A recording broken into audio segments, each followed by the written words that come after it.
To add a quotation, go to the Quotation module and click on the Add Quotation button as shown in the video. Type in the relevant information such as the type of quotation, date, workshop branch, title, prospect.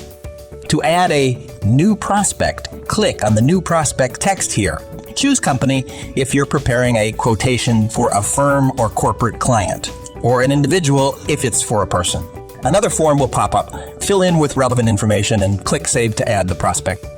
For the sake of this tutorial, let's just choose an existing prospect. Click the Cancel button if you want to exit from the form. Continue filling in the quotation form with the contact person. To add a new contact, click on this Add Contact text. Type in the details such as title, name, email, telephone number if applicable, mobile number, and designation. Once done, click the Save button. For the sake of the tutorial, let's just use an existing contact. Continue with the quotation form up to the Service Items section. Select the applicable tax type. Now, you may start adding service item. To add items, click on this wrench icon, and a drop-down menu will pop up. You may select from the drop-down or type in the item you need. Click Save to add to the service items list. You may edit the quantity of items, and you may search and add mechanics here.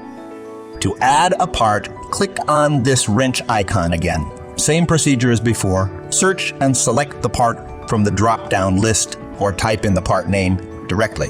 Click Save and you must see the part in the Service Items table.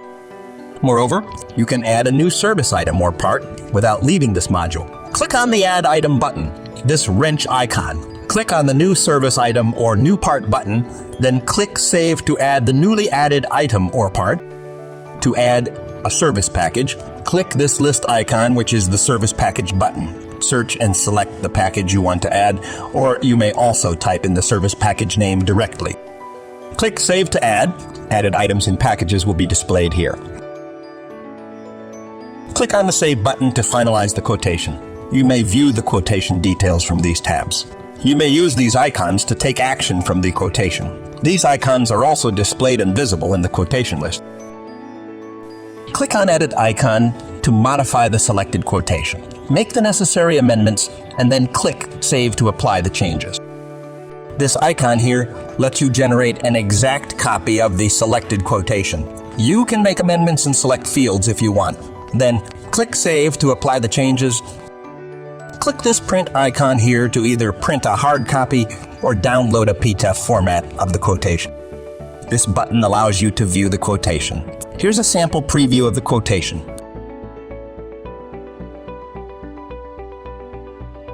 Click this icon button to delete a quotation.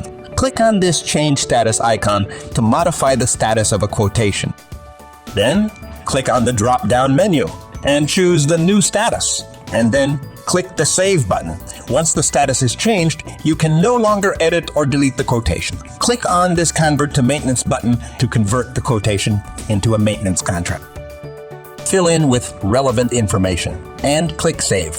The Convert to Maintenance icon here is replaced by the View Maintenance icon. This button allows you to convert a quotation to a workshop job. Fill in with relevant details. For a more in-depth tutorial, check out the workshop tutorial video, which is also in Fleetnetics Workshop playlist. And click Save to proceed with the conversion.